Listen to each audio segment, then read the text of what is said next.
নমস্কার বন্ধুরা, আপনাদের প্রিয় অডিও প্ল্যাটফর্ম অডিও স্টোরি বাড়ি চ্যানেলে আপনাদের সকলকে স্বাগত জানাই। আশা করি আপনারা সবাই সুস্থ আছেন এবং পরিবারের সকলকে নিয়ে ভালো আছেন। আপনারা শুনছেন আমাদের বিশেষ ধারাবাহিক অডিও স্টোরি ফিরে পাওয়ার সুর। গত 7টি পর্বে আপনারা যে অভাবনীয় ভালোবাসা আর সমর্থন আমাদের পাঠিয়েছেন, তার জন্য আমরা আমাদের পুরো টিমের পক্ষ থেকে আপনাদের কৃতজ্ঞতা জানাচ্ছি। 7ম পর্বে সেই টানটান উত্তেজনার পর আজ গল্প কোন নতুন গন্তব্যের দিকে পা বাড়ায় তা জানতেই শুরু করছি আজকের 8ম পর্ব। গল্পের মূল অংশে প্রবেশের আগে আপনাদের কাছে একটি আন্তরিক অনুরোধ, ভিডিওটি ভালো লাগলে একটি লাইক দিয়ে আমাদের পরিশ্রমকে সার্থক করুন। গল্পের কোন মুহূর্তটি আপনার হৃদয়ে সবচেয়ে বেশি আলোড়ন তুলছে তা আমাদের কমেন্ট বক্সে খোলাখুলি জানান। আপনাদের প্রতিটি মতামত আমাদের কাছে অত্যন্ত মূল্যবান। আমাদের এই অডিও স্টোরিগুলো যদি আপনাদের ভালো লেগে থাকে তবে আপনার প্রিয়জনদের সাথে এটি শেয়ার করে দিন, যাতে তারাও এই সুন্দর মুহূর্তের ভাগিদার হতে পারে। আর আপনি যদি আমাদের এই চ্যানেলে আজই প্রথমবার এসে থাকেন তবে এই রকম আরও গভীর অনুভূতির গল্পের সঙ্গী হতে অডিও স্টোরি বাড়ি চ্যানেলটি এখনই সাবস্ক্রাইব করুন এবং বেল আইকনটি অল করে দিন। চলুন তবে শোনা যাক ফিরে পাওয়ার সুরের 8ম পর্ব। দাদা, আসবো? অনিরুদ্ধ তখন গাছে জল দিচ্ছিল। সুকন্যা অনিরুদ্ধর ঘরের সামনে দাঁড়িয়ে প্রশ্নটা করল। সুকন্যার ডাকে তার দিকে ফিরে অনিরুদ্ধ বলল, আমার ঘরে আসার জন্য তোর পারমিশন দরকার হয় নাকি? না, তা দরকার হয় না, কিন্তু আজকাল আমাদেরকে তুই এতটাই ইগনোর করিস যে তোকে আর নিজের বলেই মনে হয় না। অনিরুদ্ধ ওয়াটার স্প্রে বোতলটাকে নামিয়ে রাখলো। তারপর সুকন্যার দিকে তাকিয়ে বলল, তোদের ইগনোর করি না রে, তোদের থেকে পালাই। তোদের দিকে তাকালে আমার খুব লজ্জা লাগে রে। তোদের সবার চোখে নিজের প্রতি আফসোস দেখে আমার খুব কষ্ট হয় রে। সবার চোখে একটাই প্রশ্ন, গীতাঞ্জলির কোনো খবর পেলাম কিনা। পালিয়ে গেলে কি তুই প্রশ্নগুলো থেকে নিষ্কৃতি পাস? তোর বিবেক তোকে প্রশ্ন করে না? আজ তোর জন্যই তো, হ্যাঁ তোর জন্যই তো আমাদের ছেড়ে গীতাঞ্জলি চলে গেছে। ও যে কোথায় গেছে, কেমন আছে, মেয়ে যে আছে কিনা তাও জানা নেই।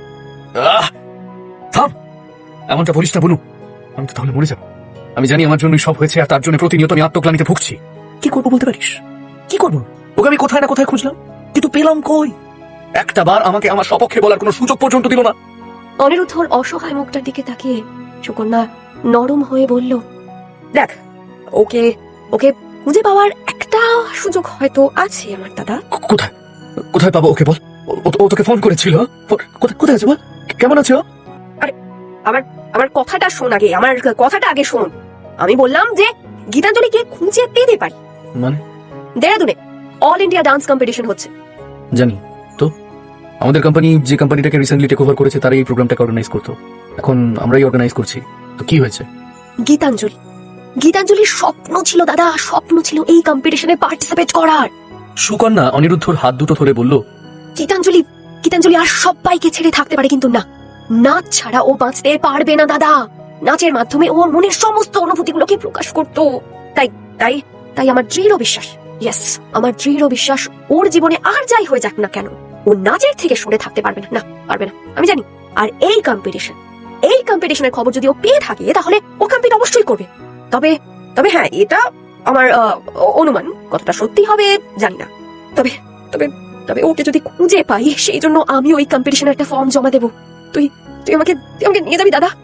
অনিরুদ্ধ সমস্ত কথা শুনে বেহবল হয়ে বলল, আমাদের কোম্পানির একজন ওনারকে যেতেই হতো, যারা ট্রফি জিতবে তাদের হাতে ট্রফি তুলে দেওয়ার জন্য। আমি বাবাকে যেতে বলে দিয়েছি, তবে এখন সব শুনে আমাকেই যেতে হবে যদি গীতাঞ্জলিকে পেয়ে যাই। যদি তোর অনুমান সত্যি হয়, তবে তুই পার্টিসিপেট যে করবি বলছিস, তোর হবু শ্বশুর বাড়িতে জানিয়েছিস সে কথা? অ্যাটলিস্ট সাম্য জানে কি? ওহ, সাম্যকে সবটাই জানিয়েছি দাদা। আমার থেকে তুই তো ওকে ভালো চিনিস, তোর রাইট হ্যান্ড বলে কথা। ও তো আমাকে আরো বেশি করে এনকারেজ করছে। ছেলেটা বড় ভালো রে, তোকে খুব সুখী রাখবে। জানি তো, বাবাকে তো তুই ওর নামটা বলেছিলি। হ্যাঁ রে বুনু, আসলে ছেলেটা একদম জুয়েল আর ভীষণ বিশ্বাসী। বাড়িতে যখন তোর বিয়ে নিয়ে কথাবার্তা শুরু হলো তখন ভাবলাম বাবাকে একবার সামনের নামটা সাজেস্ট করে দেখি। জানি ওরা সাধারণ মধ্যবিত্ত, আমাদের মতো বিত্তবান নয়, তবে মানুষ হিসেবে ওরা আমাদের থেকে অনেক গুণ ভালো। জানি তো দাদা, জানি, খুব ভালো করে জানি। সুকন্যা অনিরুদ্ধর দিকে তাকিয়ে বলল, এই কয়েকটা দিনেই সেটা বুঝতে পেরেছি। ওদের মতো মানুষ হয় না রে, ওরা খুব ভালো। তোর আমার উপর খুব রাগ, তাই না রে? মিথ্যে বলবো না, প্রথম যেদিন সবটা জেনেছিলাম সেদিন তোর উপর খুব রাগ হয়েছিল। তুই এত বড় সত্যিটা আমাদের সবার থেকে এতদিন লুকিয়ে রেখেছিলিস। আর কাউকে না হোক, গীতাঞ্জলিকে তো বলে দিতে পারতিস। কেন দাদা, কেন বললি না? তাহলে তোদের মধ্যে এত কমপ্লিকেশন হতো না। তবে হ্যাঁ, এটাও জানি যে তুই যে কাজটা করেছিস সেটা নিঃসন্দেহে মহৎ কাজ। তুই কত মেয়ের জীবন বাঁচিয়েছিস বলতো, কত ছোট ছোট ছেলে মেয়েদের তাদের মায়ের কোলে ফিরিয়ে দিয়েছিস। তুই তুই আমার গর্ব দাদা, গর্ব। আগেও ছিলিস আর এখনো আছিস। তো এখন তোর জন্য আমার খুব কষ্ট হয় রে দাদা। যে অনিরুদ্ধ দেবরায়ের দাপট সম্পর্কে সবাই ওয়াকিবহাল ছিল, কোথায় গেল, কোথায় গেল তোর সেই দাপট, সেই চান? গীতাঞ্জলি আমার সবটা নিয়ে চলে গেছে। আমি নিজেই বুঝতে পারিনি যে ও আমার কতখানি জায়গা জুড়ে ছিল। ওর এইভাবে চলে যাওয়াটা আমি কিছুতেই মেনে নিতে পারছি না রে বুনু। অনিরুদ্ধর বেদনাতুর মুখটা দেখে সুকন্যার বুকটা মোচড় দিয়ে উঠল। মনে মনে বলে উঠলো, কাকে দোষ দেব দাদা? তোরা তোরা দুজন এই পরিস্থিতির শিকার। এই 6 মাসে তোর ভেতরের অনিরুদ্ধ যেন মরে গেছে, আর গীতাঞ্জলির তো কোনো খবরই জানি না। সুকন্যা আর ওখানে থাকতে না পেরে অনিরুদ্ধর দিকে তাকিয়ে বলল, ঠিক আছে দাদা, আমি আসছি তাহলে। হ্যাঁ হ্যাঁ আয়। অনিরুদ্ধর ঘর থেকে বেরিয়ে সুকন্যার চোখ ফেটে জল বেরিয়ে এলো। নিজের ঘরে এসে অঝরে কেঁদে চলল। এই 6 মাসে কে থেকে কি হয়ে গেল। গীতাঞ্জলির চলে যাওয়ার পর পুরো দেবরায় পরিবার ভেঙে পড়েছিল। অনিরুদ্ধ এবং গীতাঞ্জলির জীবনে এমন ঘটনার জন্য অনিন্দবাবু নিজেকেই দায়ী করতে লাগলেন। ওনার বারবার একটা কথাই মনে হতো, অনিরুদ্ধকে জোরপূর্বক তার ইচ্ছের বিরুদ্ধে নিয়ে যাওয়াটা উচিত হয়নি। উনি তো জানতেন অনিরুদ্ধর জেদ সম্পর্কে।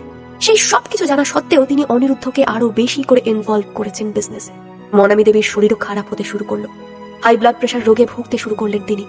দেবরায় পরিবারের মতন একটি সম্ভ্রান্ত পরিবারের ঘরের বউকে খুঁজে না পাওয়া এটা খুবই অসম্মানের, যে কারণে গীতাঞ্জলিকে খোঁজার জন্য খবরের মাধ্যমগুলিতে বিজ্ঞাপন দেওয়া হয়নি। তা সত্ত্বেও ধীরে ধীরে দেবরায় পরিবারের কাছের মানুষেরা গীতাঞ্জলির এই অনুপস্থিতির কথা জানতে পারে। গীতাঞ্জলির চলে যাওয়ার 2 মাস অতিবাহিত হয়ে যায়। মনামী দেবীর মনে সুকন্যার বিয়ে নিয়ে নতুন চিন্তার উদ্ভব হয়। যে পরিবারের ঘরের বউ ঘর ছেড়ে চলে যায়, সেই ঘরের মেয়েকে কোনো ভালো ঘরের ছেলে বিয়ে করবে? এই ভেবে ভেবে মনামী দেবী আরো অসুস্থ হয়ে পড়লেন। ধীরে ধীরে সময় এগোতে থাকে। মনামী দেবী নিজের মনের এই সংশয়ের কথা বাড়ির সবাইকে জানান। সবার বারংবার বোঝানো সত্ত্বেও মায়ের মন বোঝে না। চিন্তায় চিন্তায় মনামী দেবী আরো অসুস্থ হয়ে পড়েন। এই হেন অবস্থায় আর উপায় না দেখে অনিন্দবাবু বেশ কিছু সম্বন্ধ দেখতে শুরু করেন সুকন্যার জন্য। ঠিক তখনই অনিরুদ্ধ সাম্যর কথা অনিন্দবাবুকে জানায়। অনিন্দবাবু সব দিক থেকে খবর নিয়ে স্থির হলেন যে সাম্যর থেকে ভালো ছেলে তিনি সুকন্যার জন্য পাবেন না। অর্থের দিক থেকে হয়তো সাম্য এবং তার পরিবার দেবরায় পরিবারের যোগ্য নয়, তবে আচার ব্যবহার এবং উদারতায় দেবরায় পরিবারের থেকে অনেক এগিয়ে। অনিরুদ্ধর বিচক্ষণতায় তিনি মুগ্ধ হন। সাম্যদের জয়েন্ট ফ্যামিলি। বাবা আর্মির বড় অফিসার ছিলেন, এখন রিটায়ার করেছেন। মা স্কুল টিচার। অনিন্দবাবু যখন প্রথম সাম্যকে এই বিয়ের প্রস্তাব দেন, তখন সে এক কথায় না বলে দেয়। সাম্যর রাজি না হওয়ার কারণ ছিল মালিক পক্ষের সঙ্গে কখনো কোনো বৈবাহিক সম্পর্ক করা যায় না। কিন্তু অনিরুদ্ধর অনেক করে বোঝানোতে সাম্য রাজি হয়। সাম্যর সাথে শর্তই হয়ে যায় যে অফিসে ও কর্মচারী হিসেবে এবং ঘরে জামাই হিসেবে থাকবে। এরপর 1 মাসের ব্যবধানে 2 পক্ষের মধ্যে বেশ কয়েকবার দেখা সাক্ষাতের মাধ্যমে সুকন্যা এবং সাম্যর বিয়ে পাকা হয়। কিছুদিনের মধ্যে ওদের মধ্যে ঘরোয়াভাবে এনগেজমেন্ট হয়ে যায়। এখন তো সাম্য ওই পরিবারেরই একজন হয়ে উঠেছে।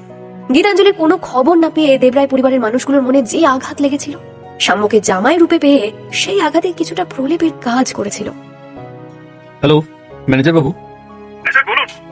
অনিরুদ্ধ গম্ভীর গলায় বলল, বলছি যে দেরাদুনে আমাদের কোম্পানি যে ডান্স শোটাকে অর্গানাইজ করছে, তার ফর্ম জমা দেওয়ার লাস্ট ডেট কবে? এই তো স্যার, এই মাসটা আছে পুরো। আচ্ছা, একটা কাজ করে দেবেন তো। পার্টিসিপেট করছে যে সমস্ত কন্টেস্টেন্টরা রয়েছেন, তাদের মধ্যে যারা ক্লাসিক্যাল ফর্মে অংশগ্রহণ করবেন, তাদের মধ্যে গীতাঞ্জলি দেবরায় না গীতাঞ্জলি বসু নামে কেউ থাকলে আমাকে একটু জানিয়ে দেবেন তো। ম্যানেজার মাথা নেড়ে বললেন। ঠিক আছে স্যার। অনিরুদ্ধ গম্ভীর স্বরে বলল, ব্যাপারটা খেয়াল রাখবেন আপনি। হ্যাঁ হ্যাঁ স্যার, আপনি কোনো কাজ দিয়েছেন আর আমি সেটা অক্ষরে অক্ষরে পালন করিনি, মনটা কখনো হয়েছে কি? সেই জন্যই আপনাকে এই কাজটা দিলাম। আচ্ছা স্যার, ওকে, আমি দেখছি এই নামে কেউ যদি থাকে আমি আপনাকে ইনফর্ম করে দেবো। অনিরুদ্ধ ওকে বলে ফোনটা কেটে দিয়ে গীতাঞ্জলির ফটোর দিকে তাকিয়ে বলল, আমার প্রতি যা অভিমান তোমার আছে, তাতে আমার মনে হয় না তুমি তোমার নামের পাশে আমার সারনেমটা ইউজ করবে। হয়তো তুমি বসু হিসেবেই পরিচিতি প্রকাশ করেছো সবার কাছে। কিন্তু অনিরুদ্ধ কি আর জানতো যে গীতাঞ্জলি তার সারনেমটা না দেবরায় রেখেছে না বসু রেখেছে। সবার কাছে ও শুধু গীতাঞ্জলি নামেই পরিচিত। তবে ফর্ম ফিল আপ করার সময় জয় এসে বলল, এই বলছি যে তোর টাইটেলটা কি দেবো? কিছু না। মানে ওইসব হবে না, সারনেম দিতেই হবে। তুই তো জানিস জয়, আমার কোনো সারনেম নেই। সেটা তো আমি জানি, কিন্তু এই ফর্মটা যাদের কাছে জমা দেওয়া হবে তারা তো এই কথা জানবে না। এই বলে জয় ফট করে বলল, আচ্ছা আমার টাইটেলটা দিয়ে দেবো। গীতাঞ্জলি চমকে উঠে বলল, কি? আর চমকানোর কিছু নেই, এই কম্পিটিশনের জন্য তোর নামটা হবে গীতাঞ্জলি দাশগুপ্ত। সারা জীবনের জন্য তো করতে পারলাম না, একদিনের জন্যই না হয় হোক। আপনারা যারা নিয়মিত আমাদের পাশে থাকেন, তাদের প্রতি আমাদের অনেক ভালোবাসা। কিন্তু আপনাদের লাইক আর সাবস্ক্রাইবের হার কমে যাওয়ায় আমরা বুঝতে পারছি না আমাদের গল্পগুলো আপনাদের কতটুকু ভালো লাগছে। যদি আমাদের উপস্থাপনা বা গল্পে কোনো খামতি থাকে তবে তা আমাদের অবশ্যই জানান। আপনাদের উৎসাহ ছাড়া এই পথ চলা আমাদের পক্ষে অসম্ভব। ভালো লাগলে চ্যানেলটির সাথেই থাকুন। আমাদের এই ছোট ছোট প্রচেষ্টাগুলো তখনই সার্থক হয় যখন আপনাদের ভালোবাসা আমাদের সাথে থাকে। ইদানিং লক্ষ্য করছি আপনারা হয়তো আমাদের গল্পগুলোতে আগের মতো সাড়া দিচ্ছেন না, যা আমাদের কিছুটা ভাবিয়ে তুলছে। আপনাদের কোনো গঠনমূলক মতামত বা অভিযোগ থাকলে তা অবশ্যই কমেন্ট বক্সে লিখে জানাবেন। আমরা নিজেদের আরও উন্নত করার চেষ্টা করব। আর যদি গল্পটি বিন্দুমাত্র ভালো লেগে থাকে তবে একটি লাইক ও সাবস্ক্রাইব করে আমাদের পাশে থাকার বিনীত অনুরোধ রইল। শেষের কথাটা জয় মনে মনে বলে উঠল, গীতাঞ্জলি বলল, না মানে কোনো আইডি প্রুফ চাইলে? আরে সে যখন চাইবে তখন দেখা যাবে। এখনকার মতন তো তোর এই নামে ফর্মটা জমা করি। জয় চলে যাওয়ার পর গীতাঞ্জলি জয়ের চলে যাওয়ার দিকে এক দৃষ্টিতে তাকিয়ে থাকলো। গীতাঞ্জলি মনে মনে বলে উঠল, আমার অতীত আমার জীবন থেকে সবকিছু কেড়ে নিয়েছে, এমনকি আজ আমার নিজের কোনো পরিচয়টুকুও নেই। কিন্তু আমি হার মানব না। নিজের পরিচয় আমি নিজেই তৈরি করবো, আর তার জন্য আমাকে এই প্রতিযোগিতায় জিততেই হবে। পরের দিন থেকে নতুন উদ্যমে গীতাঞ্জলি জয়ের সঙ্গে নাচের রিহার্সাল শুরু করে। দেখতে দেখতে কম্পিটিশনের দিন কাছে চলে আসে। অনিরুদ্ধ এবং সুকন্যা কম্পিটিশনের আগের দিনে দেরাদুনে চলে এলো। অনিরুদ্ধ আগেই খবর পেয়েছিল যে গীতাঞ্জলি বসু বা গীতাঞ্জলি দেবরায় নামে কেউ এই কম্পিটিশনে যোগদান করেনি। তবে গীতাঞ্জলি দাশগুপ্ত নামে একজন আছে, কিন্তু সে মডার্ন ডান্সে অংশগ্রহণ করছে। প্রথম দিকে অনিরুদ্ধ আশাহত হয়েছিল। সুকন্যার কথায় মনের মধ্যে যে আশা জেগেছিল তা এক নিমেষে নিভে গিয়েছিল। তবে নিজে আশাহত হলেও সুকন্যাকে আশাহত হতে দিতে চায়নি সে। গীতাঞ্জলিকে পাওয়া যেতে পারে এই সম্ভাবনায় বাড়ির সকলের মুখের হাসিটা কেড়ে নিতে ইচ্ছে হয়নি অনিরুদ্ধর। অনেকবার বলতে গিয়েও বলতে পারেনি। পরে আবার এটাও ভাবলো, এমনটাও তো হতে পারে যে গীতাঞ্জলি নিজের নামটা পাল্টে ফেলেছে। এই ধরনের নানান সম্ভাবনা অনিরুদ্ধর মনে উঁকি দিতে থাকে। তাই কাউকে সত্যিটা না বলে অনিরুদ্ধ সুকন্যাকে নিয়ে দেরাদুনে পৌঁছয়। পরের দিন সকালবেলা গীতাঞ্জলি এবং জয় দেরাদুনের একটি নামকরা কনসার্ট হলে পৌঁছে যায়। গীতাঞ্জলিকে আজ খুব চিন্তিত দেখাচ্ছে। নিজের বাইরেটা যতটা পরিবর্তন করতে সমর্থ হয়েছে, গীতাঞ্জলির মনটাকে ততটা পরিবর্তন করতে পারেনি। নিজেকে যতই শাড়ির ঘেরাটোপ থেকে বের করে জিন্স টপের আধুনিকতার মধ্যে এনে ফেলেছে, কিন্তু তাও এতগুলো লোকের সামনে এত স্বল্প পোশাকে নিজেকে তুলে ধরতে কেমন যেন একটা কুণ্ঠিত বোধ হচ্ছে তার। যদিও এই সিদ্ধান্ত নিজেরই ছিল, কিন্তু সময় যত এগিয়ে আসছে গীতাঞ্জলির মনের ব্যাকুলতা তত বেড়ে যাচ্ছে। কিন্তু এখন আর কিছুই করার নেই। ফিরে যাওয়ার আর কোনো রাস্তা নেই। নিজেকে প্রমাণ করার লড়াইয়ে আজ যে ওকে জিততেই হবে। গাড়ি থেকে নেমে জয়ের সঙ্গে কোনরূপ কোনো কথা না বলে সোজা গ্রিন রুমে ঢুকে যায়। প্রায় 12টা নাগাদ অনিরুদ্ধ সুকন্যাকে নিয়ে উপস্থিত হয়। সুকন্যাকে গ্রিন রুম অব্দি পৌঁছে দিয়ে অনিরুদ্ধ কনসার্ট হলের ভেতর প্রবেশ করে। সেখানে নানান প্রেস রিপোর্টারদের প্রশ্নের সম্মুখীন হতে হয় তাকে। তাদেরকে একটা ছোট মতো ইন্টারভিউ দেওয়ার পর বিভিন্ন অর্গানাইজার, স্পন্সরদের কোনো মতে সামনে এসে অনিরুদ্ধ অতিথিদের আসনে গিয়ে বসলো। এইদিকে গ্রিন রুমে সব কন্টেস্ট্যান্টরা নিজেদের মতো করে সাজসজ্জায় ব্যস্ত। এমন সময় সুকন্যার নজর এত ভিড়ের মধ্যেও জয়ের উপর গিয়ে পড়ে। জয়কে দেখে সুকন্যা যতটা অবাক হয়েছে তার থেকেও বেশি উদ্গ্রীব হয়ে ওঠে ওর সঙ্গে দেখা করার জন্য। সুকন্যার মনে পড়ে যায় গীতাঞ্জলির খোঁজ সমস্ত বন্ধুদের কাছে করা হলেও জয়ের নামটা মাথা থেকে একেবারে বেরিয়ে গিয়েছিল। সুকন্যা ছুটে যায় জয়ের কাছে, কিন্তু ততক্ষণে জয় ওখান থেকে চলে গিয়েছে। ধীরে ধীরে প্রোগ্রামের সময় হয়ে গেল। সমস্ত বিচারকরা উপস্থিত হয়েছেন। অনিরুদ্ধর একটি বক্তৃতার মধ্যে দিয়ে নাচের অনুষ্ঠানের শুভ সূচনা হয়। এরপর প্রতিযোগীদের নৃত্য প্রদর্শনের জন্য ডেকে নেওয়া হয়। একে একে বিভিন্ন নৃত্যকলায় পটু ছেলেমেয়েরা নিজেদের প্রতিভা সবার সামনে তুলে ধরে। বেশ কিছুক্ষণ পরে অনিরুদ্ধর মনে বিরক্তির ভাব প্রকাশ হয়। একে একে সকলে নেচে যাচ্ছে, কিন্তু তার দুটো চোখ যাকে খুঁজছে তার দেখা না পাওয়ায় সে মনে মনে অস্থির হয়ে পড়ে। যদিও সে আগেই জানতো যেখানে গীতাঞ্জলি নেই, তবুও মনের মধ্যে একটা আশার আলো জ্বলজ্বল করছিল, যা এখন প্রায় নিভতে চলেছে। এরপর সুকন্যার পারফরমেন্স হয়ে যায়। নিজের নাচটা কোনো মতে শেষ করে সুকন্যা অনিরুদ্ধর কাছে ছুটে চলে এসে ওর পাশে এসে বসে। অনিরুদ্ধ হাসি মুখে বলে উঠল, ভালো নেচেছিস বুনু। দাদা, জয়কে তোর মনে আছে? ওই যে আরে আরে তোর জন্মদিনে এসেছিল। হ্যাঁ হ্যাঁ হ্যাঁ হ্যাঁ মনে আছে। কি হয়েছে? আরে ওকে দেখলাম এখানে, ও এখানে পার্টিসিপেট করেছে। ও তাই? আরে হ্যাঁ রে, গ্রিন রুমে দেখলাম। তবে দাদা, আমি একটা বিশাল বড় ভুল করেছি রে। কি হলো আবার? আমরা জয়ের কাছে তো গীতাঞ্জলির কোনো খোঁজই করিনি। আসলে ওদের বিয়ের পর আমাদের মধ্যে তেমন কথাবার্তা হতো না, তাই ওর কথাটা এতদিন আমার মাথায় আসেনি। আচ্ছা, কোথায় আছে ও? আমি এক্ষুনি ওর সঙ্গে একবার দেখা করতে যাবো। সুকন্যার কিছু বলার আগে জয় দাশগুপ্ত এবং গীতাঞ্জলি দাশগুপ্তর নাম অ্যানাউন্স করা হয়। সুকন্যা এবং অনিরুদ্ধ একে অপরের দিকে তাকিয়ে চমকে উঠল। মঞ্চে জয়ের সাথে যাকে দেখলো তাতে ওদের চোখ বিস্ফারিত হয়ে গেল। অনিরুদ্ধ বিশ্বাসই করতে পারছে না যে জয়ের শরীরের সাথে শরীর মিলিয়ে সালসার তালে তাল মেলাচ্ছে সে গীতাঞ্জলি। এই 6 মাসে এত পরিবর্তন হলো ওর, নাকি আমি ভুল দেখছি? দাদা দেখ দাদা, গীতাঞ্জলি চিনতে পারছিস? অনিরুদ্ধ স্থির দৃষ্টিতে গীতাঞ্জলির দিকে তাকিয়ে আছে। গীতাঞ্জলির উগ্র মেকআপ, স্বল্প পোশাক দেখে ধীরে ধীরে অনিরুদ্ধর চোয়াল শক্ত হয়ে যায়, চোখ ফেটে জল বেরিয়ে আসে। গীতাঞ্জলিকে যে এমন রূপে এমন ভাবে দেখবে সেটাও কল্পনাও করেনি। গীতাঞ্জলির স্মৃতি অনিরুদ্ধ চোখের সামনে ভেসে ওঠে। মনে পড়ে ওদের প্রথম দেখা, গীতাঞ্জলির লাজুক নিষ্পাপ মুখের হাসি, একসঙ্গে ওদের কাটানো ঘনিষ্ঠ মুহূর্ত। হঠাৎ করে বিপুল পরিমাণে হাততালির আওয়াজে অনিরুদ্ধর ভাবনায় ছেদ পড়ে। সামনে তাকিয়ে দেখে অ্যাঙ্কারের প্রশ্নের হাসি মুখে উত্তর দিচ্ছে গীতাঞ্জলি। অ্যাঙ্কার বলে উঠল, অসাধারণ অসাধারণ, দারুণ এসেছেন আপনারা। আপনারা কি হাজবেন্ড ওয়াইফ? এই প্রশ্নের উত্তরে গীতাঞ্জলি বলে উঠল, হ্যাঁ। আর কোনো কথাই অনিরুদ্ধর কর্ণগোচর হচ্ছিল না। সুকন্যা প্রচন্ড অবাক হয়ে বলল, কি হচ্ছে সব? যা দেখছি যা শুনছি তাকে সত্যি গীতাঞ্জলি জয়কে বিয়ে করেছে দাদা? কিন্তু কিন্তু কি করে? সুকন্যা দাদার দিকে তাকিয়ে বলল, দাদা দাদা দাদা দাদা এরা কি সব বলছে?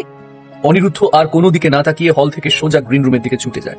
অনুষ্ঠানের প্রতিযোগীদের মঞ্চের পাশেই বসার জায়গা করা হয়েছে। জয় গিয়ে ওখানে বসলো। গীতাঞ্জলির দিকে তাকিয়ে বলল, কি হলো বস? না রে, আমি গ্রিন রুমে যাচ্ছি। মাথাটা প্রচন্ড ধরেছে, একটু একটু রেস্ট নিয়ে আসছি। ও তাই, দাঁড়া, তাহলে আমিও যাচ্ছি। না না, তোকে যেতে হবে না, আমি এমনি ঠিকই আছি। তুই এখানে থাক, আমি একটু পরেই আসছি। এই বলে গীতাঞ্জলি চলে গেল। কিছু লড়াই মানুষকে নিজের সাথে একাই লড়তে হয়। গীতাঞ্জলি গ্রিন রুমে এসে একটা মাথা ব্যথার ওষুধ খেয়ে একটা জায়গায় মাথা নিচু করে বসে আছে। এমন সময় কেউ বলে উঠলো, কেমন আছো? গলাটা শুনে গীতাঞ্জলির সারা শরীরে একটা অজানা ঠান্ডা স্রোত বয়ে গেল। মাথা তুলে সামনে অনিরুদ্ধকে দেখে গীতাঞ্জলি চমকে উঠে দাঁড়াতে যাবে, এমন সময় নিজের টাল সামলাতে না পেরে অনিরুদ্ধর গায়ে পড়ে যায়। আরে আরে, অনিরুদ্ধ তার হাত দুটো দিয়ে গীতাঞ্জলিকে ধরতে যাবে, এমন সময় গীতাঞ্জলি নিজেকে সামলে নিয়ে মুখটা ঘুরিয়ে নিল। অনিরুদ্ধ বেশ কিছুক্ষণ গীতাঞ্জলিকে আপাদমস্তক জরিপ করার পর বলে উঠল, নিজের কি হাল করেছো গীতাঞ্জলি? তুমি তো এমনটা ছিলে না। এইভাবে তোমাকে একদম ভালো লাগছে না গীতাঞ্জলি। তুমি আগে যেমন ছিলে তেমনই ভালো ছিলে। সেই জন্যই অন্য মেয়ের সঙ্গে দিনের পর দিন অবৈধ সম্পর্ক রাখতেন, তাই না? শুনুন মিস্টার দেবরায়, আপনার মতো একজন চরিত্রহীন নোংরা পাওয়াটের কাছ থেকে আমি শিখবো না যে আমি কেমন ভাবে আমার জীবনটা কাটাবো। রাইট? আমার যা ইচ্ছে আমি তাই করবো। তুমি তুমি ভুল ভাবছো। তুমি জানো তোমাকে আমরা কত খুঁজেছি? আমাদের কথা একবারের জন্য তোমার মনে পড়েনি? আঙ্কেল আন্টির খুব খারাপ অবস্থা হয়েছে। তুমি আমাদেরকে ভুল বুঝে নিজেকে আর আমাদেরকে কষ্ট দিয়েছো গীতাঞ্জলি। আপনার এখানে কি চাই? কেন আমাকে বিরক্ত করছেন? একবার আমার কথাটা শোনো। আমি তেমন কাজ করিনি। তুমি তুমি আমাকে ভুল ভাবছো। আমি তেমন না যেমনটা তুমি আমাকে দেখেছো, তুমি আমাকে ভাবছো। আমি তো। অনিরুদ্ধর কথা শেষ করার আগে গীতাঞ্জলি অনিরুদ্ধর দিকে তীক্ষ্ণ দৃষ্টিতে বলে উঠল, আমি আপনার কোনো কথা শুনতে বাধ্য নই মিস্টার দেবরায়। আপনি আমার কেউ না। আপনার সঙ্গে আমার কোনো সম্পর্ক নেই। কোনো কালে আপনার সাথে আমার কোনো সম্পর্ক ছিলও না। আমি আপনাকে বলেছিলাম না, আপনার এই মুখ আমাকে কোনোদিনও দেখাবেন না। আমি আপনাকে ঘৃণা করি। আমি আপনাকে ঘৃণা করি। আপনার সাথে সাথে আমি আমার ফেলে আসা সব সম্পর্কগুলোকে ঘৃণা করি। আপনার হাত থেকে মুক্তি পাওয়ার জন্য আমি শিলিগুড়ি শহরটাকে ছেড়ে দিয়েছি। তাও এত দূর এসেও আপনি আমাকে শান্তিতে থাকতে দিলেন না। অনিরুদ্ধ করুণ স্বরে বলে উঠল, আমাকে আমার সপক্ষে সত্যিটা একবার অন্তত বলার সুযোগ দাও গীতাঞ্জলি। সত্যি বলবেন? এত কিছু জানার পরও আরো সত্যি আছে? শুনুন মিস্টার দেবরায়, আমার আর কোনো সত্যি জানার কোনো ইচ্ছে নেই। আপনি আগে যে গীতাঞ্জলিকে দেখেছেন সে মরে গেছে, আর আজ যাকে সামনে দেখছেন তার আপনার মতো দুশ্চরিত্র লোকের সঙ্গে কোনো প্রয়োজন নেই। আমি এই জীবনে খুব খুব খুব খুব সুখে আছি। জয় আমাকে সেই সুখ দিতে পেরেছে যে সুখ আমাকে দেওয়ার যোগ্য আপনি নন। গীতাঞ্জলি, গীতাঞ্জলি, ঠিক আছে ঠিক আছে, আমি না হয় তোমায় ঠকিয়েছি, কিন্তু আঙ্কেল আন্টির কি দোষ? ওদের কাছে ফিরে চলো। তারা তাদের কর্মফল ভোগ করছে, আর আমি আপনাকে বললাম তো, আমি আমার অতীতের সব সম্পর্কের বাঁধন আলগা করে দিয়েছি। আমার এখন একটাই পরিচয়, আমি জয় সেনগুপ্তর স্ত্রী গীতাঞ্জলি সেনগুপ্ত। তোমার আর আমার বিয়ে হয়েছিল গীতাঞ্জলি। আমি মানি না। তুমি তো আমাকে ভালোবাসতে গীতাঞ্জলি। দেখুন আমার চোখে দেখুন তো, আমার চোখে আপনার জন্য ভালোবাসার একটা কণাও দেখতে পাচ্ছেন কিনা? আমি আপনাকে ঘৃণা করি, আর তার সাথে সাথে নিজেকেও ঘৃণা করি। কেন জানেন? কারণ একদিন আপনার মতো মানুষকে আমি ভালোবেসেছিলাম, কিন্তু সেসব আমার বোকামি ছিল। এই বলে গীতাঞ্জলি কণ্ঠে তাচ্ছিল্য সুর এনে বলল, আপনার মতো মানুষকে আমি ভালোবাসতে যাব? এর থেকে তো আমার মরে যাওয়া ভালো। গীতাঞ্জলি, চলে যান এক্ষুনি, এই মুহূর্তে এখান থেকে চলে যান, আর কোনো দিনও আসবেন না, বুঝেছেন? আমি ভালো আছি, আমাকে প্লিজ একটু শান্তিতে থাকতে দিন। আমি জয়কে খুব ভালোবাসি। আপনার কালো ছায়া যেন আমাদের জীবনে কোনো দিনও না পড়ে। ঠিক আছে ঠিক আছে, আমি আর ডিস্টার্ব করবো না। তবে একটা কথাই বলবো গীতাঞ্জলি, নিজস্বতা হারিয়ে মেয়ে কি সেজে তুমি মনে কোনোদিনও শান্তি পাবে না। আমি তোমার জীবন থেকে চলে যাচ্ছি ঠিকই, কিন্তু তোমাকে তোমার নিজস্বতা হারাতে দেব না। এই বলে অনিরুদ্ধ চলে গেল। অনিরুদ্ধর ভেতরটা ভেঙে চুরমার হয়ে গিয়েছিল। অনিরুদ্ধ চলে যেতেই গীতাঞ্জলির চোখে জলের বাঁধ ভেঙে গেল। আয়নার সামনে দাঁড়িয়ে গীতাঞ্জলি নিজের দিকে তাকিয়ে বলল, পেরেছি আমি। আমাকে যেমন আঘাত করছিলে তেমনি প্রত্যাঘাত আমি দিতে পেরেছি। ওকে ফিরিয়ে দিতে পেরেছি। আমার অপমানের উপযুক্ত জবাব দিতে পেরেছি। কিন্তু তাও মনে এত কষ্ট হচ্ছে কেন? কেন বুকটা যন্ত্রণায় ফেটে যাচ্ছে? কেন মনে শান্তি পাচ্ছি না? কেন? আজ তো আমার খুশি হওয়ার দিন। গীতাঞ্জলি ফুঁপিয়ে ফুঁপিয়ে কেঁদে উঠল। আপনারা যারা নিয়মিত আমাদের পাশে থাকেন তাদের প্রতি আমাদের অনেক ভালোবাসা, কিন্তু আপনাদের লাইক আর সাবস্ক্রাইবের হার কমে যাওয়ায় আমরা বুঝতে পারছি না আমাদের গল্পগুলো আপনাদের কতটুকু ভালো লাগছে। যদি আমাদের উপস্থাপনা বা গল্পে কোনো খামতি থাকে তবে তা আমাদের অবশ্যই জানান। আপনাদের উৎসাহ ছাড়া এই পথ চলা আমাদের পক্ষে অসম্ভব। ভালো লাগলে চ্যানেলটির সাথেই থাকুন। আমাদের এই ছোট ছোট প্রচেষ্টাগুলো তখনই সার্থক হয় যখন আপনাদের ভালোবাসা আমাদের সাথে থাকে। ইদানিং লক্ষ্য করছি আপনারা হয়তো আমাদের গল্পগুলোতে আগের মতো সাড়া দিচ্ছেন না, যা আমাদের কিছুটা ভাবিয়ে তুলছে। আপনাদের কোনো গঠনমূলক মতামত বা অভিযোগ থাকলে তা অবশ্যই কমেন্ট বক্সে লিখে জানাবেন। আমরা নিজেদের আরও উন্নত করার চেষ্টা করব। আর যদি গল্পটি বিন্দুমাত্র ভালো লেগে থাকে তবে একটি লাইক ও সাবস্ক্রাইব করে আমাদের পাশে থাকার বিনীত অনুরোধ রইল। গীতাঞ্জলি স্বগতোক্তি করে বলল, কাঁদছি আমি? কিসের জন্য কাঁদছি? কেন? ও আমার সামনে এসে আমার মনের কাটা ঘাটাকে কুচিয়ে দিয়ে গেল। নিজের বিবেকের কাছে এক রাশ প্রশ্নের সম্মুখীন হয়ে গীতাঞ্জলি কান্নায় ভেঙে পড়ল। গ্রিন রুম থেকে বিধ্বস্ত অনিরুদ্ধকে বেরিয়ে আসতে দেখে সুকন্যা ছুটে যায় ওর কাছে। সুকন্যাকে আসতে দেখে অনিরুদ্ধ নিজের আবেগকে সামলিয়ে নেয়। দাদা, গীতাঞ্জলিকে পেলি, সব কথা বললি, সব সত্যিটা জানালি? অনিরুদ্ধকে চুপ থাকতে দেখে সুকন্যা বলে উঠল, আরে কি হলো বল। অনিরুদ্ধ ধীর শান্ত গলায় বলল, না মানে ওর সাথে দেখা হয়নি? হয়েছে, কিন্তু সত্যিটা শোনার অবস্থায়ও নেই। আরে নেই মানেটা কি? ওকে তো সত্যিটা জানাতে হবে। ও তোকে ভুল বুঝছে। না, দরকার নেই। কি দরকার নেই? আমি ওকে সবকিছু বুঝিয়ে বলছি। দাঁড়া। আমি বলেছি না তুই ওর সাথে দেখা করতে যাবি না? অনিরুদ্ধর গলায় এতটাই জোর ছিল যে সুকন্যা দমে গেল। সুকন্যা বলল, দাদা কেন? কারণ ও সুখী আছে, ভালো আছে জয়ের সাথে। ও বলে দিয়েছে ওর অতীতের কারোর সাথে ও সম্পর্ক রাখতে চায় না। আরে সেটা তো তোর উপর অভিমানী ও বলেছে। শোন দাদা, আমি গিয়ে বুঝিয়ে বললে ও সব বুঝবে, সব ঠিক হয়ে যাবে। বললাম না আমি ওর চোখে নিজের জন্য ঘৃণা দেখেছি। বলুন ঘৃণা।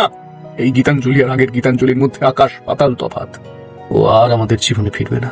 ওর সাথে দেখা করতে যাস না বনু, অপমানিত হবি। গীতাঞ্জলি ওর জীবনটাকে নিজের মতো নতুন করে সাজিয়ে নিয়েছে। আমি আবার ওর জীবনে ভাঙন আনতে পারবো না। ও সুখে থাক, ভালো থাক, এটাই আমার কাম্য। গীতাঞ্জলি আমাকে আজ যে প্রত্যাখ্যান করেছে সেটা তো আমার কর্মেরই ফল। বল, আমার জন্য তো এই শাস্তিটাই প্রযোজ্য ছিল কি? সুকন্যা অনিরুদ্ধর দিকে তাকিয়ে করুণ স্বরে বলল, এমন করে ভাবছিস কেন দাদা? তুই যা করেছিস তাতে হয়তো ওর খুব ক্ষতি হয়েছে বলে ও এইসব কথা মনে করছে, কিন্তু কত লোকের উপকার হয়েছে সেটা তো আর ও জানি না। হঠকারিতায় এমন সিদ্ধান্ত নিস না, এতে কারোর উপকার হবে না। আমাকে একটিবারের জন্য যেতে দে দাদা, একটিবারের জন্য। অনিরুদ্ধ চিৎকার করে সুকন্যার কাঁধ ঝাঁকিয়ে বলল, আমি গীতাঞ্জলিকে মেরে ফেলেছি। প্রাণে হয়তো মারিনি, কিন্তু মনটাকে পুরো শেষ করে দিয়েছি আমি। আমার জন্য ওর জীবন থেকে সবার প্রতি বিশ্বাস চলে গেছে। আজ যে গীতাঞ্জলি আমাদের সামনে আছে সে আমাদের কেউ নয়। প্লিজ বুনু, তুই যদি গীতাঞ্জলিকে কোনো কিছু বলিস তাহলে তোর সাথে আমার সম্পর্ক শেষ হয়ে যাবে। প্লিজ তুই ডান্স হলে চলে যা, আমি আসছি, আমার একটা কাজ আছে। সুকন্যা অনিরুদ্ধর দিকে অবাক হয়ে তাকিয়ে দেখল। সুকন্যা অনিরুদ্ধর দিকে তাকিয়ে মনে মনে বলল, আজকের দিনেও কি করে এত শব্দ আছিস দাদা? আজ তো সব শেষ হয়ে গেল। গীতাঞ্জলি চলে যাওয়ার পর তোর অবস্থা দেখেই বুঝেছিলাম তুই ওকে ছাড়া কতটা কষ্টে আছিস। তাও তো ওকে ফিরে পাওয়ার একটা সম্ভাবনা ছিল। সেই আশাতেই তুই যতটা সম্ভব নিজেকে স্বাভাবিক রাখতিস, কিন্তু আজ যে তুই নিজে সবকিছু ছেড়ে দিলি রে, সব সম্ভাবনাগুলোকে মিথ্যে করে দিলি, সত্যিটা তো ওর কাছে রিভিল করলি না। কি হলো? যা। অনিরুদ্ধ ডাকে সুকন্যা অনিরুদ্ধর সাথে আর কোনো কথা না বলে গটগট করে চলে এলো। নাচের প্রথম পর্ব শেষ হয়ে গেছে। এরপর সবার মধ্যে থেকে বিচারকরা 25 জনকে নেক্সট লেভেলের জন্য বেছে নেবে। একে একে 25 জনের নাম অ্যানাউন্স করা হয়েছে। গীতাঞ্জলি এবং সুকন্যা দুজনেই কোয়ালিফাই করেছেন নেক্সট লেভেলের জন্য। আবার 25 জন প্রতিযোগীদের নাচ শুরু হলো, কিন্তু অনিরুদ্ধর কোনো পাত্তাই নেই। সুকন্যার মন অস্থির হয়ে উঠল। দাদা কোথায় গেল? ও কিছু করে ফেলেনি তো? এরই মধ্যে জয় এবং গীতাঞ্জলি পারফর্ম করেছে। এবার সুকন্যার নাম ডাকা হলো। মানসিকভাবে বিপর্যস্ত সুকন্যার পারফরমেন্স ভালো হলো না। ও নিজে বুঝতেই পেরেছে এবার ফাইনালে ওর আর যাওয়া হবে না, এবং তাই হলো। গীতাঞ্জলি সহ আরো 9 জন ফাইনালিস্ট ফাইনালে উঠলো। তবে ফাইনালে না যাওয়ার থেকেও গীতাঞ্জলিকে ফিরে না পাওয়ার আফসোস সুকন্যার মনে বেশি। সুকন্যা বারবার অনিরুদ্ধকে ফোন করে চলেছে। কি যে হচ্ছে, আমাকে এখানে থাকতে বলে দাদা যে কোথায় চলে গেল। গীতাঞ্জলির সাথেও কতবার কথা বলার চেষ্টা করলাম, কিন্তু কিন্তু ও তো আমাকে চিনতেই পারছে না। যতবার কাছে যাচ্ছি আমাকে ইগনোর করছে। এমন সময় স্টেজে অ্যাঙ্কার বলে উঠলো, 10 জন ফাইনালিস্টের জন্য আমার বিশেষ ঘোষণা আছে। তোমাদের জন্য প্রতিযোগিতা আরো টাফ করা হয়েছে। আর একটা লেভেল পার করলেই তোমাদের মধ্যে একজন হয়ে উঠবে অল ইন্ডিয়া ডান্স কম্পিটিশনের বিজেতা। তবে এই লেভেলটা খুব টাফ। এখনো পর্যন্ত তোমরা যে ডান্স ফর্মে নেচেছো আর সেই ফর্ম রিপিট করতে পারবে না। মানে যে মডার্ন ডান্স করেছো সে এবার ক্লাসিক্যাল করবে, আর যে ক্লাসিক্যাল করেছো সে মডার্ন ডান্স করবে। এটা অল ইন্ডিয়া ডান্স কম্পিটিশন। এখানে যে কোনো একটা ডান্স ফর্মে পারদর্শী হলে চলবে না। আমাদের একজন বেস্ট ডান্সার চাই যে নাচের সব ফর্মে সাবলীল হবে। এর জন্য তোমরা 1 ঘন্টার সময় পাবে। তবে একটা ব্যাপার, যারা জড়িতে ডান্স করছো তাদের মধ্যে একজন ডান্স করলেও হবে, দুজনে করলেও হবে। এটা প্রতিযোগীদের ইচ্ছা অনুযায়ী হবে। এই অ্যানাউন্সমেন্টটা শুনে প্রত্যেক প্রতিযোগী বিচারকরা খুব অবাক হয়ে গেল। তবে গীতাঞ্জলি অবাক হলো না, ওর মুখটা আরো কঠিন হয়ে গেল। জয় এগিয়ে এসে কাঁচুমাচু মুখে জিজ্ঞেস করলো, কিরে, কি করবি গীতাঞ্জলি? ক্লাসিক্যাল করবি না? আমাকে কিছুতেই আমার মতন থাকতে দেবে না। আমি কি জানি না এটা কার নির্দেশে হচ্ছে? কার? পরে সব জানতে পারবি। এখন চল, 1 ঘন্টা মাত্র হাতে সময় আছে, অনেক কিছু জোগাড় করতে হবে। তুই ক্লাসিক্যাল করবি? আমি এখানে জেতার জন্য সবকিছু করতে পারি। আমাকে যে জিততেই হবে, আর এখন তো আমাকে কাউকে প্রমাণ করে দেখাতেই হবে যে আমি কি জিনিস। তুই একটা কাজ কত জয়, যত তাড়াতাড়ি সম্ভব কস্টিউমটা জোগাড় কর। জয় চলে যাওয়ার পর গীতাঞ্জলি লক্ষ্য করলো অনিরুদ্ধ বিচারকদের সাথে গভীরভাবে আলোচনা করছে। গীতাঞ্জলি একজন ভলেন্টিয়ারকে ডেকে জিজ্ঞেস করলো, বলছি শোনো না, ওই বিচারকদের সাথে যিনি কথা বলছেন উনি কে? আরে দিদি, ওনাকে চিনলেন না? উনি তো এই প্রোগ্রামের স্পন্সর, আর বিরাট বড় বিজনেসম্যান। ও আচ্ছা। 1 ঘন্টা চোখের নিমেষে শেষ হতে চলল। গীতাঞ্জলি প্রায় রেডি হয়ে গেছে। পায়ে ঘুঙুর বাঁধতে বাঁধতে বুকের ভেতরটা মোচড় দিয়ে উঠলো। চোখের সামনে সুকন্যার মুখটা ভেসে উঠলো। কতবার ছুটে কথা বলতে এসেছিল, কিন্তু কি করব আমি? আমার অতীতের কারোর কাছে ভেঙে পড়লে হয়তো নিজের আবেগের নিয়ন্ত্রণ রাখতে পারবো না। জানি সুকন্যার কোনো দোষ নেই, তবে ওর দাদার আছে। জয় এসে গীতাঞ্জলিকে দেখে বলল, গীতাঞ্জলি, তুই রেডি আছিস তো? আমাদের নাম এরপরই অ্যানাউন্স হবে। আমি রেডি। ওকে, চল স্টেজ পুরো ভাটিয়ে দিয়ে আসি আমাদের পুরনো কত্থক ফিউশন স্টাইলে। গীতাঞ্জলি মুচকি হেসে সামনের দিকে এগিয়ে গেল। জয়ের প্রত্যাশা অনুযায়ী সত্যি ওরা এতটাই ভালো নাচলো যে বাকি 9 জনকে পেছনে ফেলে জয় এবং গীতাঞ্জলি উইনারের খেতাব জিতে নিল। আনন্দে আত্মহারা হয়ে গীতাঞ্জলি জয়কে জড়িয়ে ধরলো। অ্যাঙ্কার অনিরুদ্ধকে রিকোয়েস্ট করলো বিজয়ীদের পুরস্কার বিতরণের জন্য। অনিরুদ্ধকে দেখে জয় চমকে ওঠে। সঙ্গে সঙ্গে পাশে গীতাঞ্জলির দিকে তাকিয়ে দেখলো গীতাঞ্জলি মিষ্টি করে হেসে ওর হাতটা জড়িয়ে ধরলো। অনিরুদ্ধ ধীর গতিতে এগিয়ে এসে জয় এবং গীতাঞ্জলির হাতে উইনারের ট্রফি, পুরস্কার স্বরূপ 25 লাখ টাকা এবং একটি বিখ্যাত রেকর্ড কোম্পানির সঙ্গে 5 বছরের চুক্তিপত্র তুলে দিল। শুধু যাওয়ার সময় অনিরুদ্ধ গীতাঞ্জলির কানের কাছে গিয়ে বলল, তোমার নতুন জীবনের জন্য আমার শুভকামনা রইল। আর কোনোদিন তোমাকে এই মুখ দেখতে হবে না। খুব ভালো থেকো গীতাঞ্জলি। তবে আবারও বলছি, নিজস্বতা হারিও না, ওতেই তুমি শ্রেষ্ঠ। এই বলে অনিরুদ্ধ সোজা স্টেজ থেকে নেমে হলের বাইরে চলে এলো। গীতাঞ্জলি এক দৃষ্টিতে অনিরুদ্ধর চলে যাওয়ার দিকে চেয়ে রইল। আবার চোখের কোলগুলো ভিজে উঠেছে গীতাঞ্জলি। এই ঘটনার প্রায় 6 মাস কেটে গিয়েছে। গীতাঞ্জলি এখন একজন প্রতিষ্ঠিত নৃত্যশিল্পী। খুব অল্প সময়ের মধ্যে গীতাঞ্জলি নাচের জগতে প্রসিদ্ধি লাভ করেছে। তবে গীতাঞ্জলির অজান্তেই তার এত শীঘ্র উন্নতির জন্য অনিরুদ্ধর পরোক্ষ সহায়তা আছে। জয়ের সঙ্গে গীতাঞ্জলির সম্পর্কের অবস্থান একই রকম রয়েছে। জয় এখনো পারেনি গীতাঞ্জলিকে মনের কথা বলতে। তবে জয় এটা জেনেছে যে গীতাঞ্জলি অনিরুদ্ধকে ওদের সম্পর্ক যেমন দেখিয়েছে তেমন সম্পর্ক ওদের মধ্যে নেই। প্রাইজের টাকা দিয়ে তারা দেরাদুনে একটা ডান্স একাডেমি খুলেছে।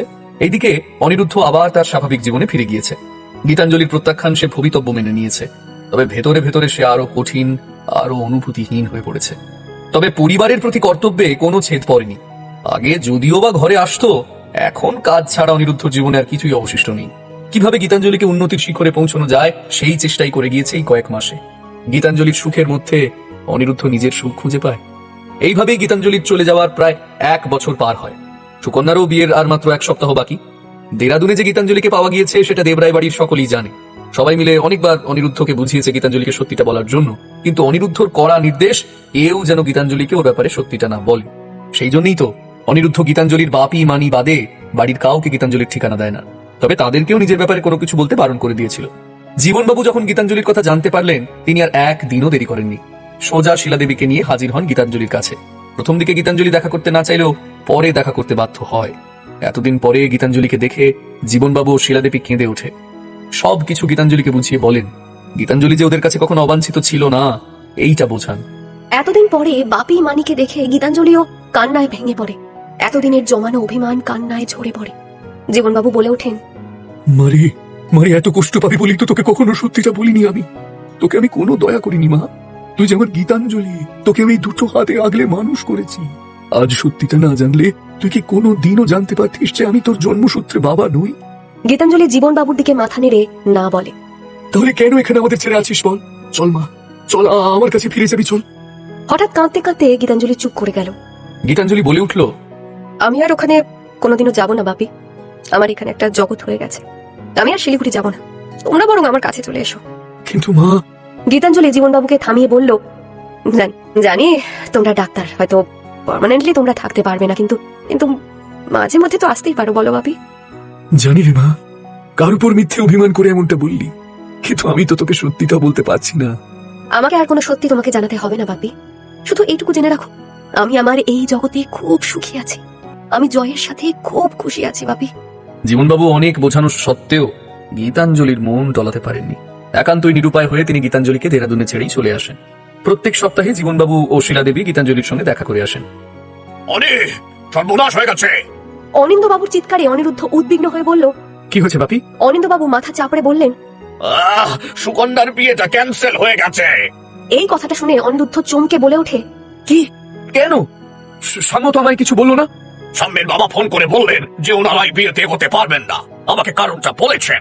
অনিরুদ্ধ চিন্তিত স্বরে বলল, আরে বাবা, মাত্র এক সপ্তাহ বাকি বুনুর বিয়ের, এমন করে হতে পারে না। আমাদের ফ্যামিলির একটা সম্মান আছে, বিয়ের কার্ড সব বিলি হয়ে গেছে, আর বুনুর জীবনটা শেষ হয়ে যাবে। আমাদের হাতে কিছু নেই অনি, ওদের ডিমান্ড চাই আমরা পূর্ণ করতে পারবো না।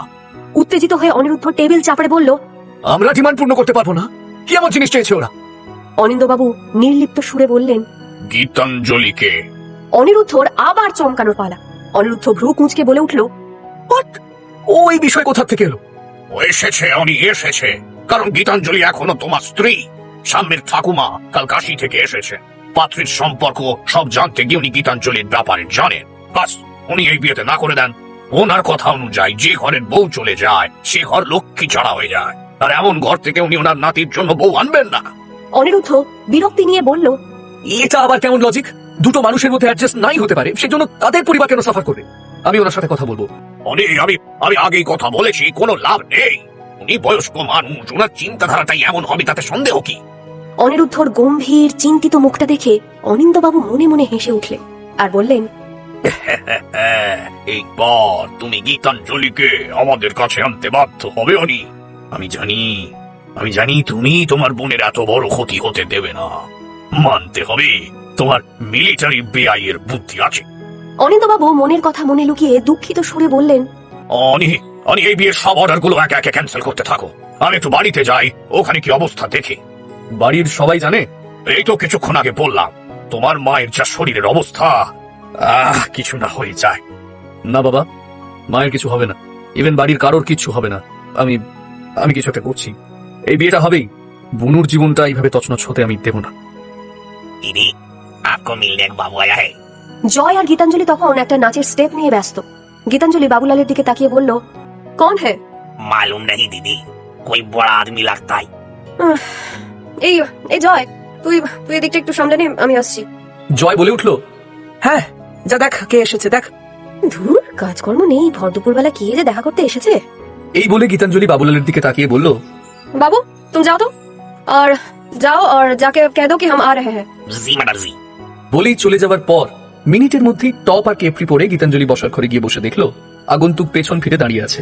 আগন্তুককে চিনতে না পেরে গীতাঞ্জলি বলল, आप कौन है? গীতাঞ্জলির আওয়াজে অনিরুদ্ধ সামনে ঘুরে দাঁড়ালো। অনিরুদ্ধকে দেখে গীতাঞ্জলির মুখের রং পাল্টে গেল। গীতাঞ্জলির কিছু বলার আগেই অনিরুদ্ধ বলে উঠল, তোমাকে কথা দিয়েছিলাম তোমার সামনে কোনোদিনও আসবো না, কিন্তু পরিস্থিতি তোমার কাছে আমাকে আসতে বাধ্য করেছে গীতাঞ্জলি। বিশ্বাস করো, আমি আমি আমি নিজের থেকে আসিনি। গীতাঞ্জলি, গীতাঞ্জলি, সুকন্যার সর্বনাশ হয়ে যাবে। সুকন্যার নামটা শুনে গীতাঞ্জলি ভ্রু কুঁচকে বলল। কি হয়েছে ওর? অনিরুদ্ধ এক এক করে ঘটনার বর্ণনা করে গেল। সবটা শুনে গীতাঞ্জলি দীর্ঘশ্বাস ফেলে বলল, এতে আমি কি করতে পারি? তুমি তুমি তো পারো গীতাঞ্জলি। প্লিজ গীতাঞ্জলি, আমার সঙ্গে চলো। সুকন্যার বিয়েটা হয়ে যেতে দাও। এই বিয়েটা না হলে আমাদের পরিবার এবং তার সাথে সুকন্যার বদনাম হবে। সুকন্যা সাম্যকে খুব ভালোবাসে গীতাঞ্জলি। দেখো দেখো, তোমার অপরাধী তো আমি, আমার ফ্যামিলি তো নয়। তুমি জাস্ট আমাকে 15টা দিন সময় দাও, তারপর তুমি আবার চলে আসবে। তারপর আমি তোমাকে আর কোনোদিনও ডিস্টার্ব করবো না। কি এর মানেটা কি মিস্টার দেবরায়? আমি কেন যাবো আপনার বাড়িতে? আমি ওই বাড়িতে আর কোনোদিনও যাবো না। প্লিজ প্লিজ গীতাঞ্জলি, না, আমার ভুলের শাস্তি সুকন্যাকে দিও না। আমাদের বিয়ের আগেই তো তোমরা বন্ধু ছিলে, বলো কেমন ছিল তোমাদের বন্ধুত্ব একবার মনে করো। আজ তোমার বন্ধুর জীবনটা তুমি পারলেই সাজিয়ে দিতে পারো। গীতাঞ্জলি একটু দমে গেল। সত্যিই তো, সুকন্যার কি দোষ? আমার জন্য আমার বেস্ট ফ্রেন্ডের লাইফটা শেষ হয়ে যাবে? গীতাঞ্জলিকে চুপ করে থাকতে দেখে অনিরুদ্ধ আবার বলে উঠল, ঠিক আছে, সুকন্যাকে ছাড়ো ছাড়ো ওকে। তুমি তুমি তুমি তোমার নিজের কথা একবার ভাবো। আমি জানি তোমার আর জয়ের বিয়ে লিগালি হয়নি, কারণ আমি এখনো তোমার লিগাল হাজব্যান্ড। আমি মানি না। না না, তুমি তুমি না মানলেই তো হবে না গীতাঞ্জলি। আইনত আমরা হাজব্যান্ড ওয়াইফ, আমাদের ডিভোর্স কিন্তু এখনো হয়নি। তুমি যদি 15টা দিন দেবরায় ম্যানশনে কাটাও, তাহলে আমি তোমায় 16 দিনের মাথায় ডিভোর্স দিয়ে দেবো। তোমাকে মুক্ত করে দেবো আমি সমস্ত বন্ধন থেকে। ডিভোর্স কথাটা শুনেই গীতাঞ্জলি অনিরুদ্ধর দিকে তাকিয়ে দেখল। কিছুক্ষণ পরে গীতাঞ্জলি ভেবে বলে উঠল, ঠিক আছে, আমি জয়ের সাথে কথা বলে আপনাকে জানিয়ে দেবো। অনিরুদ্ধ বলে উঠল, একটু তাড়াতাড়ি সিদ্ধান্ত নিয়ে গীতাঞ্জলি, আমি এখন এই শহরেই আছি। হ্যাঁ, একটু তাড়াতাড়ি। এই বলে অনিরুদ্ধ চলে যেতেই গীতাঞ্জলি চুপ করে বসে পড়ল। কিছুতে ও না বলতে পারছে না। সুকুর জীবনটা আমি এইভাবে শেষ হতে দেব না। আমি জীবনে সুখী হইনি তো কি হয়েছে, সুকু হবে। তবে গীতাঞ্জলির মনে দ্বিধা দেখা দিল। গীতাঞ্জলি মনে মনে বলে উঠল, তবে ওই মানুষগুলোর কাছে গেলে আমি নিজের চরিত্রের কাঠিন্য বজায় রাখতে পারবো তো? ওদের কাছে যদি আমি গিয়ে ভেঙে পড়ি, তখন কি হবে? এবার শুরু হলো গীতাঞ্জলির ভাঙা গড়ার খেলা। যে সুর ওর জীবন থেকে হারিয়ে গেছে, সেই সুর আবার কিছুদিনের জন্য হলেও জল তরঙ্গে প্রবাহিত হবে। এতক্ষণ আপনারা শুনছিলেন আমাদের ধারাবাহিক অডিও স্টোরি ফিরে পাওয়া সুর এর 8ম পর্ব। গল্পের এই পর্যায়ে এসে কি সুরের সেই হারানো তন্ত্রীগুলো আবার ঠিকঠাক বাজতে শুরু করবে, নাকি ভাগ্যের পরিহাসে সব আবার এলোমেলো হয়ে যাবে? উত্তর মিলবে আগামী পর্বে। বন্ধুরা, আজকের পর্বটি আপনাদের কেমন লাগলো? এই গল্পের আবেগগুলো কি আপনাদের ছুঁয়ে যেতে পারছে? আমাদের কাজ যদি আপনাদের ভালো লেগে থাকে, তবে ভিডিওটিতে একটি লাইক দিতে ভুলবেন না। সত্যি বলতে ইদানিং আপনাদের থেকে তেমন সাড়া পাচ্ছি না। অনেকেই গল্প শুনছেন কিন্তু লাইক বা কমেন্ট করছেন না। আপনাদের একটি ছোট সমর্থন কিন্তু আমাদের নতুন পর্ব তৈরির মূল অনুপ্রেরণা। তাই অনুরোধ রইল, ভালো লাগলে কমেন্ট করে আমাদের জানান এবং আপনার বন্ধুদের সাথে গল্পটি শেয়ার করে দিন। আর পরবর্তী সব পর্বের আপডেট পেতে অডিও স্টোরি বাড়ি চ্যানেলটি এখনই সাবস্ক্রাইব করে পাশের বেল আইকনটি প্রেস করে রাখুন। আজকের মতো এখানেই বিদায় নিচ্ছি। খুব শীঘ্রই দেখা হবে 9ম পর্বে। ততক্ষণ সবাই ভালো থাকুন, সুস্থ থাকুন আর শুনতে থাকুন অডিও স্টোরি বাড়ি চ্যানেল। ধন্যবাদ।